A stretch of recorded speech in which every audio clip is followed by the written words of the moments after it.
আসসালামু আলাইকুম। আমি নাইম, দক্ষিণ কোরিয়া থেকে। একটা গায়েবী গায়েবী খেলা চলছে। কেউ বলছে আছে, কেউ বলছে নাই, কেউ বলছে চলে গেছে, বাট কোথায় গেছে আজকের দিনে এখন পর্যন্ত কোনো অস্তিত্বই খুঁজে পাওয়া যাচ্ছে না। তো অনেকেই বলছেন বেসিক্যালি যায় নাই, বাংলাদেশে আছে, হয়তো আমাদের আইন শৃঙ্খলা বাহিনীর আওতায় আছে, সিকিউরলি, শুধু তাই না, আইনজীবী বলছেন আত্মগোপনে আছে, যেখান থেকে আসলে বের হবে না, নির্বাচন কমিশনের কাছে নিরাপদ একটা সুযোগ নিয়ে দেশ ছেড়ে পালিয়ে যাবে। এই যখন অবস্থা, তখন ধারণা করা যায় লুকায়া থাকা বা এখন যে রাজনৈতিক আওয়ামী লীগের যত বড় বড় ক্যারেক্টার আছে, মন্ত্রী এমপি আছে, তাদেরকে আওয়ামী লীগের জন্য নতুন একটা টোপ ফেলেছে ডক্টর ইউনূসের সরকার। টোপটা দেখছেন তো, নতুন একটা টোপ ফেলেছে। এই টোপটা হচ্ছে কি, যে আপনি লুকাই থাকতে পারেন, এখন আপনার মূল যে শক্তি সেটা হচ্ছে টাকা।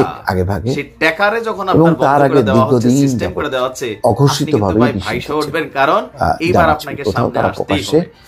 দর্শক, আওয়ামী লীগের অনেক আত্মগোপনে থাকা মন্ত্রী এমপি, প্রভাবশালী ব্যক্তিত্ব, অথবা যারা বাংলাদেশের অনেক বড় বড় ঘটনাগুলোর সাথে কানেক্টেড, তাদের যতগুলো ব্যাংক অ্যাকাউন্ট আছে সরকার ফ্রিজ করে দিয়েছে, জব্দ করে দিয়েছে। তো সেই তালিকায় ওবায়দুল কাদের সাহেব শুধু তাই না, তারা যাতে নির্বাচনে অংশ না নিতে পারে, আর্থিক গোয়েন্দা সংস্থা বাংলাদেশ ফাইন্যান্সিয়াল ইন্টেলিজেন্স ইউনিট, নাম হচ্ছে BFIU, সাবেক সেতুমন্ত্রী ওবায়দুল কাদেরের সকল ব্যাংক হিসাব জব্দের নির্দেশ দিয়েছে। মানে এই অ্যাকাউন্টগুলোতে আপনি কোন ধরনের ট্রানজাকশন খোলা বা যে কোনো রকম ট্রানজাকশন আপনি করতে পারবেন না। পাশাপাশি তার যত ব্যবসা প্রতিষ্ঠান আছে সবগুলোর ব্যাংক হিসাব এবং লেনদেন, দেশে বিদেশে যত লেনদেন আছে, এই অ্যাকাউন্টগুলোর সাথে কোনো ধরনের ব্যবসাও করা যাবে না। বুঝেন নাই?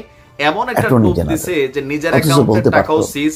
এখন অনেক ক্ষেত্রে হয় কি, না আমার অ্যাকাউন্টের টাকাটা সিজ হইছে, বাট আমি দুইটা প্রতিষ্ঠানের মালিক অথবা সামহাউ সেগুলোর সাথে কানেক্টেড আমার অর্গানাইজেশন, সেগুলো তো চলতেছিল, এখন সেইটাও বন্ধ। মানে একটা টাকা কোনদিকে তার কোম্পানিগুলো রাতারাতি বন্ধ হয়ে যাবে, কারণ ব্যবসা কার্য করতে গেলে অ্যাকাউন্টে লেনদেন হয়, দেশে বিদেশে তাদের ব্যবসা আছে, কোম্পানিগুলো বড় বড়। এখন হবে কি, যে সিস্টেমিক পেশায় সন্তুষ্ট, পরিচালনায় আগ্রহী, এই সম্পর্কিত বাংলাদেশের সকল ব্যাংক এবং সংস্কার কাজ করতে চাই এবং নির্দেশনা পাঠানো হয়েছে।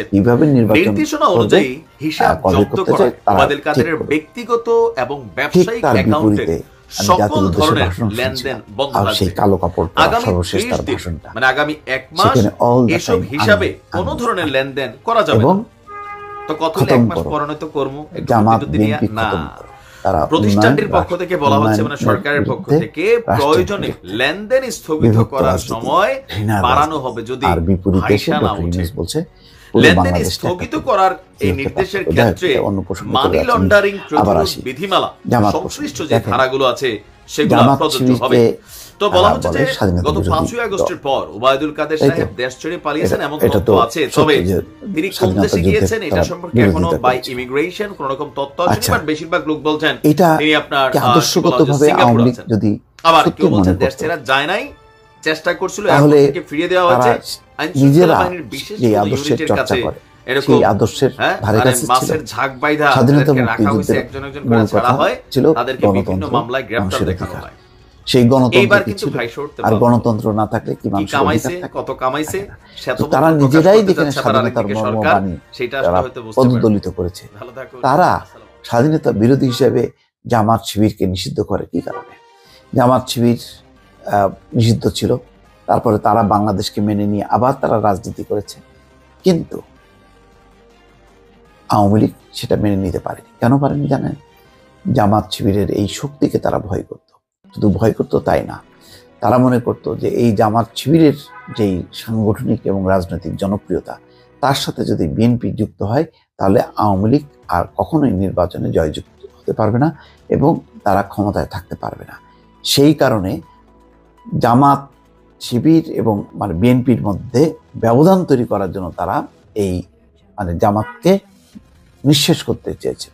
জামাতকে নিঃশেষ করে দিয়ে তাদের টার্গেট ছিল হচ্ছে বিএনপিকে ধরা, এবং সেইভাবেই কিন্তু তারা অনেকগুলো নাশকতার মামলা করেছে। 15 বছরের নানা ধরনের গায়েবী মামলাগুলোকে বিচারিক আদালতে এনে একের পর এক দণ্ড দিচ্ছিল, যাতে তারা কোনোভাবেই আর নির্বাচনে অংশ নিতে না পারে। নির্বাচনের অযোগ্য করেছে তারা বেগম খালেদা জিয়াকে, তারেক রহমানকে এবং শীর্ষ সমস্ত নেতাকে তারা দণ্ডিত করে চেয়েছিল একেবারে যাতে বিএনপি নিঃশেষ হয়ে যায়। তাহলে টার্গেট কিন্তু তাদের জামাত শিবির না, টার্গেট হলো তাদের বিরোধী পক্ষ, যে বিরোধী পক্ষ অনেক শক্তিশালী, অনেক জনপ্রিয়। সুতরাং ওই মুক্তিযুদ্ধের আদর্শ, স্বাধীনতার আদর্শ নিয়ে তারা জামাতকে নিষিদ্ধ করা, জামাতের শীর্ষ নেতাদেরকে যুদ্ধ অপরাধের দায়ে অভিযুক্ত করে তাদেরকে শাস্তি দেয়া, এই ধারে কাছে কোনো রকম ছিল না তারা। বরং অতীতের ঘটনার প্রবাহ প্রমাণ করে তত্ত্বাবধায়ক সরকারের দাবিতে তারা মানে জোটবদ্ধ না হলেও তারা যুগপৎভাবে আন্দোলন চালিয়েছে। তখন কেয়ারটেকার সরকারের আন্দোলনকে কখনো কি আওয়ামী লীগ বলেছে যে না এই দাবি আমাদের দাবি না? বরং তারা একই দিন একইভাবে বিএনপির বিরুদ্ধে আন্দোলন করেছে, আন্দোলন কর্মসূচি ঘোষণা করেছে। অর্থাৎ যুগপৎভাবে যেভাবে বিএনপি নির্বাচনের আগে সমমনাদেরকে নিয়ে যেভাবে আন্দোলন করেছিল, ঠিক একইভাবে তত্ত্বাবধায়ক সরকারের দাবিতে আওয়ামী লীগ জামাতের সাথে জোটবদ্ধভাবে আন্দোলন মানে যুগপৎভাবে আন্দোলন করেছিল। তাহলে কি মিন করে এটাই যে এখানে হচ্ছে ভিন্ন রাজনৈতিক অপকৌশল, চাতুরতা, চালাকি। এখানে কোনো মুক্তিযুদ্ধের আদর্শ নেই, স্বাধীনতার কোনো দর্শন নেই। দর্শন একটাই যে আমি ক্ষমতায় থাকবো এবং প্রতিপক্ষকে আমি নিষিদ্ধ করব, তাকে নিঃশেষ করব। তো আজকে প্রথমেই বলছিলাম যে আওয়ামী লীগের জন্য কত ভাগ্যের নির্মম পরিহাস। আজকে স্বাধীন বাংলাদেশে জামাত হচ্ছে বৈধ রাজনৈতিক দল এবং তারা নিবন্ধিত রাজনৈতিক দল হিসেবে কার্যক্রম করবে, আগামী নির্বাচনে অংশ নেবে। আর আওয়ামী লীগের ভবিষ্যৎ একেবারে তছনছ হয়ে গেল। তাদেরকে নিষিদ্ধ না করলেও তারা তাদের রাজনীতি করার মতন এখন কোনো লোক নেই, মানে কোনো মানুষ নেই যে আওয়ামী লীগের পক্ষে কথা বলবে। অঘোষিতভাবে তারা নিষিদ্ধ হয়েছে।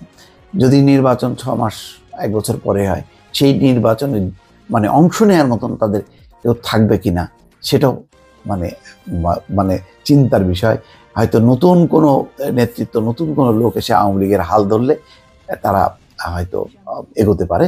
কিন্তু আপাতত ওই শেখ হাসিনা, তার পরিবার, তাদের রাজনীতিতে আর ফেরার কোনো সম্ভাবনা নেই। বরং জামাত শিবিরকে নিষিদ্ধ করে তারা নিজেরা চিরতরে তাদের রাজনীতি করার অধিকার হারালো।